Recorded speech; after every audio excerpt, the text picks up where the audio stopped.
I never thought I'd be the kind of person to hit rock bottom. You always think it's someone else, someone who made worse choices, someone weaker, someone different. But that's the thing about hitting bottom, it doesn't care who you are. One day you're surviving, the next you're completely lost, looking in the mirror and not recognizing the person staring back at you. That was me. It started slow. At first, I was just tired. I told myself I was just going through a phase. Work was stressful. I was isolated. And I had stopped doing the things I loved. Then the drinking started, not in a party way, but in a numb the pain in silence. The thoughts kind of way. I was functioning until I wasn't. Missed deadlines, avoided calls, lost a few friends. I told myself it was temporary, but it wasn't. Depression crept in like a fog. I couldn't get out of bed.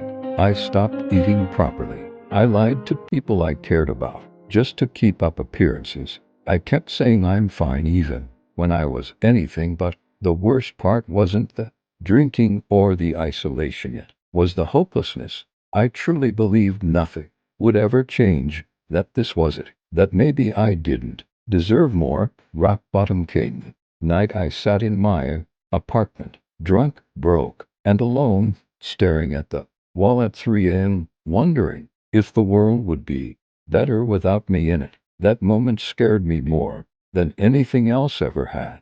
Not because I wanted to end it, but because I almost didn't care if I did. That's when something shifted. I don't know what saved me. Maybe it was a flicker of self-preservation, or maybe I was just tired of being tired. I called someone, just one person. I told them the truth. I cried, I shook, I admitted I needed help. And that call changed everything. Getting back up didn't happen in a day. It wasn't some cinematic turning point where I suddenly became a new person. It was rehab, it was therapy, it was relapsing and trying again. It was cutting off toxic people. It was learning how to forgive myself for everything I did when I was at my lowest. It was rebuilding trust with family and friends, step by painful step, but slowly so. Slowly things got better. I started journaling.